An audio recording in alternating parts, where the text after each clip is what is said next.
Loading.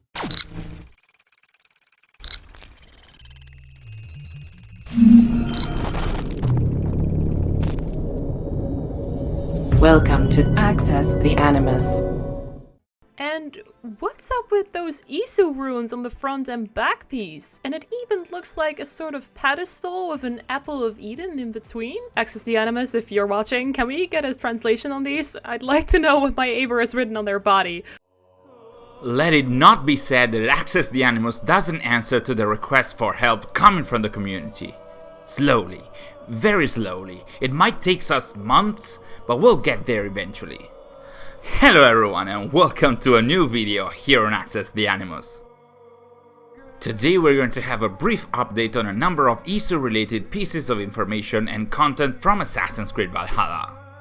In the video, we're going to take you through the translation of the Isu language found in the tattoos from the Knight Isu pack that was released a few weeks ago, and from there we're also going to go through some of the other items from the other Knight Isu packs, like the item pack itself, the settlement decorations, and the ship cosmetics, all coming from the Helix Store of the game. Lastly, we're also going to make a small but long overdue correction to our translation of the final Isu language message of the Saint Denis mystery. If you enjoyed the video, please consider liking it, subscribing to our channel and turning the notifications on so you won't miss any of our future updates. And with that out of the way, let's dive into our update about the first civilization content from Assassin's Creed Valhalla.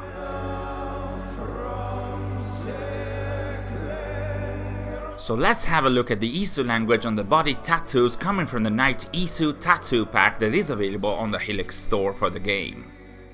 Now, we're not usually keen on buying this kind of products unless they really have something interesting for us as hardcore fans, and you might have noticed that in the last few months we have shown sort of like a weak spot for the Isu content in the game, so here we are.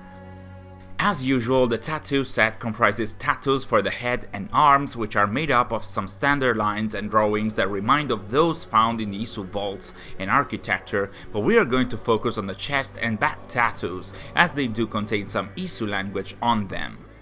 Now, let's get straight to the point. There doesn't seem to be anything new about these sentences, at least for what we saw, as these phrases, exactly as they are, already appeared in the main game as part of the Jerusalem Isu language file that can be found in Layla's laptop.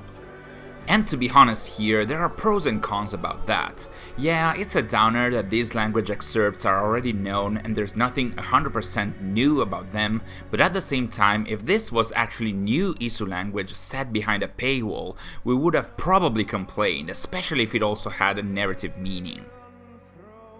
Still, in case you don't remember what the Jerusalem file was about, if you'd like to see how the tattoo matches the file from the main game, if you'd like to know how the sentence is pronounced, and even just if you'd like to know how a poem in the Isu language looks like, we got you covered. So, even though we're still missing the sound for a specific character, the text of this poem should read as follows. Tos sol ul hunru verhada warund hues, nue hum wulmunch hagruras lochuse doe somi. As usual, pretty easy to understand, right? So basically, this is a poem in two sentences or verses, the first of which can be found in the chest tattoos with the direct correspondence of each word, even if sometimes the tattoo texture isn't pitch perfect. So as we saw in our previous videos dedicated to the Isu language, the meaning of the first sentence is, "This sun shone warmly inside, a burning sight." The second part of the poem, the second verse, can actually be found on the back tattoo, and again you can see that the words and characters do match, so we can proceed to translate this second part, which means, "Now I soothe the wound in a lake of tears." So as a whole, the poem reads as, "This sun shone warmly inside, a burning sight. Now I soothe the wound in a lake of tears."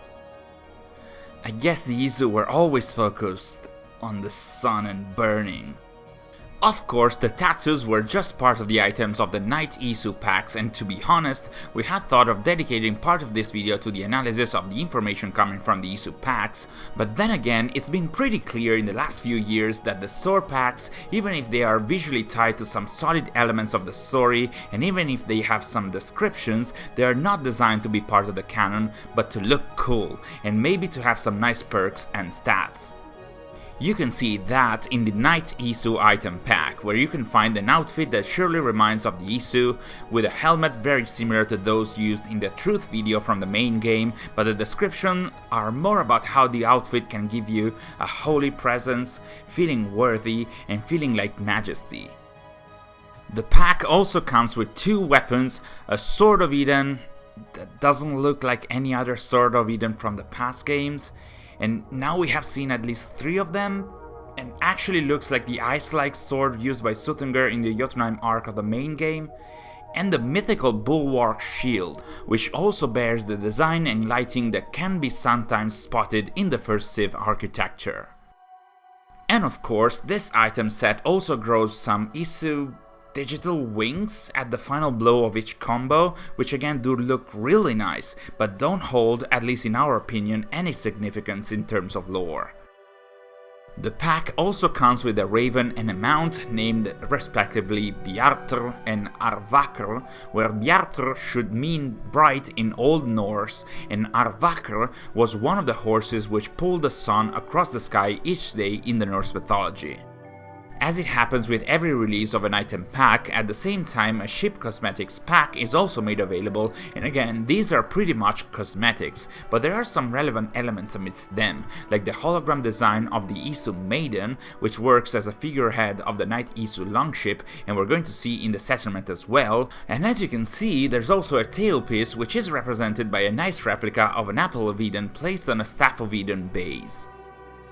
Last but not least, we have the decorative elements for our settlement in Ravensthorpe, and for this set we have 4 decorations and a new version of the landmark tree. Starting from this very element, the landmark tree appears, as you can see, like a dead tree with Isu technology or architecture at the base of it. Next we have the Isu pillar and the Isu column that are similar to the constructions we were able to see in the various Isu temples around the world, and then we have the so-called Isu Maiden, which, as you can see, is a blindfolded winged woman with her hands clasped, which again doesn't seem to be currently part of any Isu narrative. Lastly, we have the Isu Runestone. On this decorative element, you will be able to see a glowing Isu language word, which we already encountered back in February while solving the Collector's Edition box mystery, and is pronounced as Unsesk, meaning sword, in its predicate noun form. On the other side of the runestone, we can find a similar word, written upside down, which differs from the previous one because of this letter, H, which is placed at the beginning of it and not at the end, leading to Hunsais, which is not a word we currently know in the language, and it's not clear if this is meant as a different word or if more likely was a mistake while placing the letters upside down. So yeah, that's pretty much it for the Knight Isu pack, as you might have seen already in a number of other videos, but this time with our spin on it. So to wrap up, as we mentioned in our intro, we need to make a tiny but visible amendment to our translation of the last Isu language message of the Saint Denis mystery that we provided a few weeks ago. In our video, we translated it as I was part of, or I belonged to my family. I wanted great things for it, now I want my revenge. The issue lies in the fact that the video featuring the final message actually directly showed this word, hrudadi, meaning prepares in the third person singular present tense, and in the final message the root of the same word, hrud, actually appears in 2 words which we incorrectly assumed to mean I wanted and I want. But as the root hrud belongs to the word prepare, these means I prepared and I prepare. So our revised translation of the message would be I belonged or I was part of my family, I prepared great things for it, now I prepare my revenge. Not that it changes a lot in terms of meaning, but still it was pretty visible. And that was it for today's video. What do you guys think about these tiny bits of Isu language and content that have been recently added to Valhalla? Would you like to see more Isu language coming to the game soon, or do you need a breather before the next language puzzle? Let us know in the comments below.